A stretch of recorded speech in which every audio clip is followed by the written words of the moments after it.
Good afternoon, my Real News Midday TV family. Welcome back to the channel for another news update. And in the news this afternoon, neighbors mourn beloved community pillar Barbara Gayle at emotional vigil. Barbara Gayle was the community jester, its prayer warrior, the loving aunt-to-be, whose daily messages of inspiration, faith, and mix-up stories residents of Block A at the Caymanas Country Club Estate Phase 1 and its environs had come to love. Now they must learn to live without her. No more of her rambunctious laughter. No more of her kind and gentle ways. For now, there's only grief, anger, and an unsettling sense of vulnerability behind the gates of their community. Their most prized and costly asset, security, had been breached, costing them one of their most beloved members. And last Thursday night, they gathered with candles on Arnold Palmer Loop, singing, crying, and praying in Gayle's memory. While concerns about the future of their security, an issue that has long been the Citizens Association's top priority, were certainly present, for that moment they took a back seat. We have no timing, nor the knowledge as to what God will do, and as a community, we have gathered not to throw blame or cast aspersions, charged Ainsworth Norton, moderator and the past president of the association. But I know the pain that we all feel at her passing. It feels like it is an attack on all of us. The Lord has been speaking to my own heart that as a community, we need to begin to pray, said Norton, announcing the commencement of a prayer service every first Monday of the month. It is what Barbara would have wanted, he said, so that we can take the community before God, because we don't know what God is going to do from one day to the next. The candlelight vigil started at 7:30 p.m. and long after 9 p.m., residents were still turning up. Some walked somberly past Gayle's home, now a cordon-off crime scene, though lights shone brightly inside the house as if she were home. Even the garden torches at the entrance to the ill-fated home seemed to dance with Gayle's usual excitement upon seeing visitors. It will be very hard for me to process driving out in the mornings and not seeing her, or not getting the voice notes that she would send out to us, offered resident Nicholas Miller. Everybody would have known Auntie Margaret, the big t-shirt with a cap, the three-quarter pants, and with some form of bush in her hand, either Cersei or she picked her susumba. She was one of the individuals who embraced the entire estate. That was evident even outside of the gates of the community. Gayle was fond of gladness and inspiration at the several shops along the main road leading to the gated community. To shopkeeper Carey, the slain veteran journalist who meticulously covered the courts for the news for more than 5 decades, was the epitome of humility. If she comes to the shop and don't see me, she'll park and walk and come around to my yard. And she was always asking about my 14-year-old youth, Carey offered, pained that she could not pay her respects at the security vigil being held inside the Caymanas estate. She, however, played a gospel song, the last message Gayle sent to her phone, sparking reflective silence among customers and her relatives who had gathered nearby.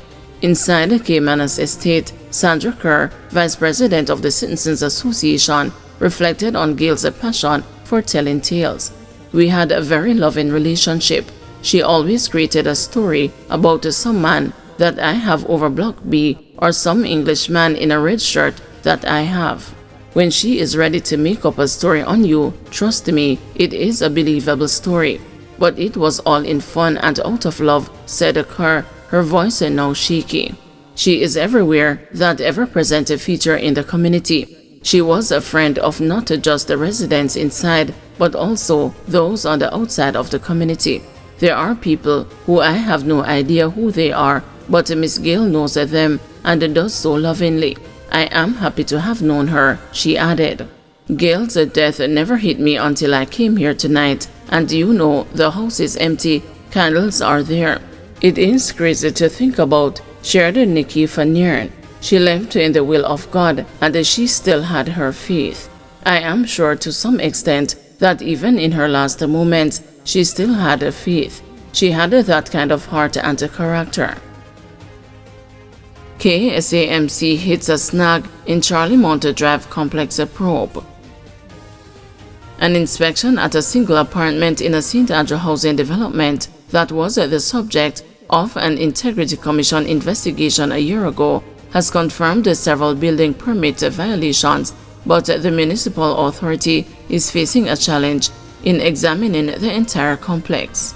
The inspection was conducted by the Kingston and the St. Andrew Municipal Corporation as part of an investigation it promised in January, following the tabling of an IC report citing several breaches under the expiry of the time allowed for prosecutorial action.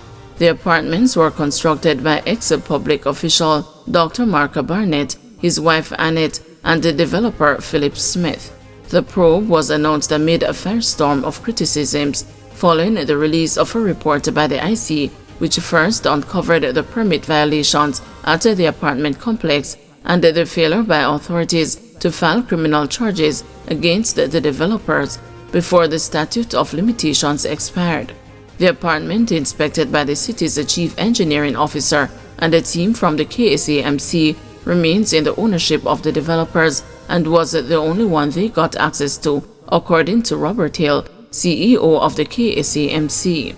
The dates of the inspections were not disclosed, but the municipal authority told the news that during two site visits, the team found that there were unapproved alterations done to the internal structures which did not in any way form part of the original approval granted by the KSAMC.